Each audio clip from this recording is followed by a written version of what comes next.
Greetings everyone, welcome back to Let's Play BS Zelda no Densetsu. Alright, it's time to tackle the 6th dungeon, but first I'm going to do a little bit of collecting. We have another heart container to get.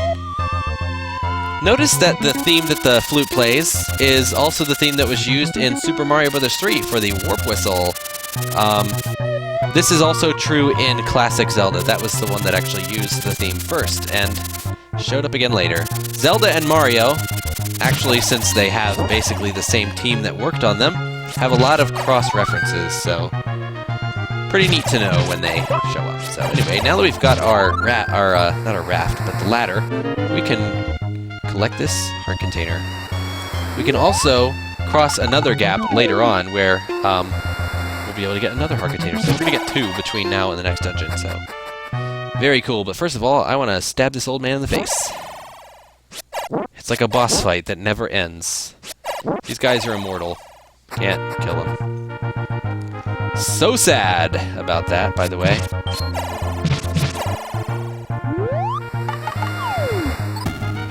Yeah, look at that Triforce almost done. I thought for sure I could burn that bush. I mean, it was, you know, it's out there in the middle of nowhere.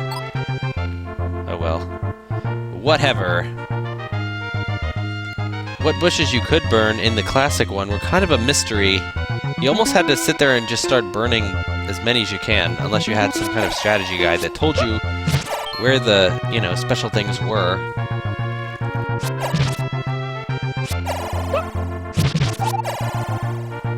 Anyway, we can use our ladder to cross over here. That is not a pier, it is just half of a bridge. And here's another old man who is going to give us a choice between a potion and a heart container. I told you earlier, heart containers all the way. Besides, I already have a red potion. No need to be redundant. Alright, so we got a clue to the next dungeon's location in the last dungeon. They said the next level is on the beach. So we're going to have to go back to that beach where we picked up that heart container in the second video.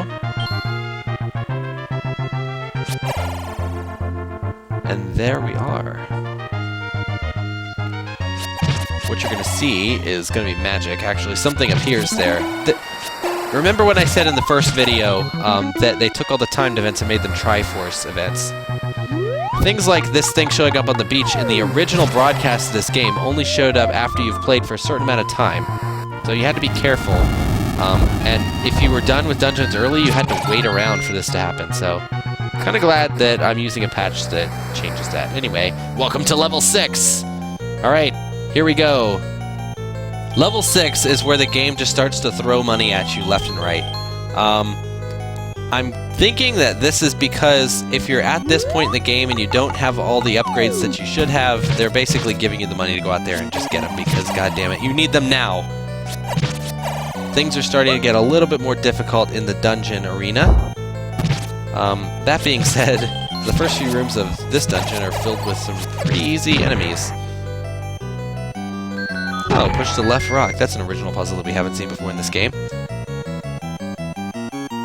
Hey look, more money! Like I said, there's a lot of rooms in this dungeon that are basically just chock full of money, so I'm not going to complain. I like money just as much as the next gal.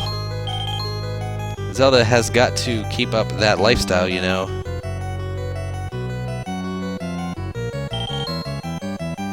And there we go. I gotta get the hell out of this room. Kind of like a maze, almost.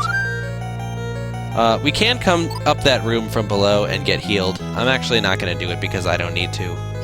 And I won't by the time I come back that way, but here you go, it's a challenge run. I'm going to do this room in the dark because I don't feel like hitting the B button. Because I'm a lazy son of a bitch. Yep, there you go. You're going to suffer with me just because of my laziness. Anyway, alright, whatever. We're out of the room there. Sorry guys, had a momentary lapse of judgments. We're back to normal now. Zelda, you don't need to push that rock. I don't know why you're trying to do that. Moldorm! Again! Yeah, they show up a bunch of times now in pretty much most of the future dungeons, but killing this one nets us even more money! Holy shit, so much money! I don't even know what to do with it, because I've already bought pretty much all the upgrades that I'm gonna need for right now. But I can shoot a shit ton of arrows. I mean, technically, now I have 279 arrows, if you want to look at it that way. I totally knew that wall was bombable by, you know, ESP, by the way. And also because the dungeon rooms, while the layout is different, the rooms are relatively similar to the classic version, and sometimes your instincts just get the better of you, and you know where stuff is.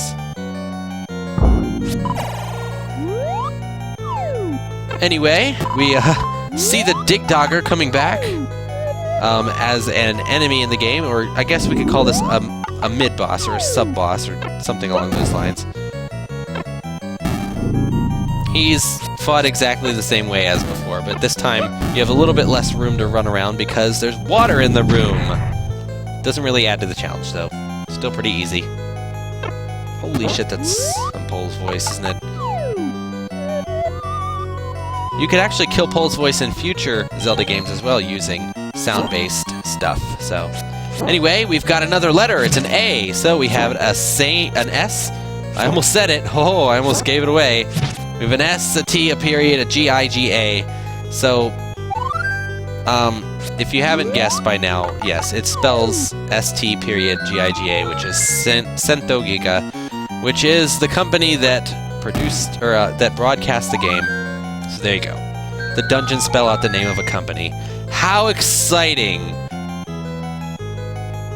If you recall, the dungeons in the second quest of the classic Zelda actually spelled out Zelda if you rearrange them. This one is basically just an advertisement. But the item's cool! We've got the magic rod. Hell yeah. This magic rod is actually a pretty nice item. It gives us a free ranged attack, so now we can fire a ranged weapon without using rupees. So I will be using the magic rod quite a bit. If I recall correctly, it actually does the same amount of damage as the white sword as well, so added bonus there. Unfortunately, it still can't kill a Pole's voice, so it's okay though, that's what the flute's for! Cash money, yo. This dungeon be full of the cash money. Oh my god, wow, I got out. Yeah, if you can get out of the like quick enough, he won't actually eat your shield, but you have to do it really quickly. You do that by swinging your sword and mashing A like an idiot until eventually it spits you out. Alright, so we've completed the left arch of the A. It is time to go and do the right arch of the A, and then we'll be out of this dungeon A for good, A. Goddamned bubbles. At least they don't do damage.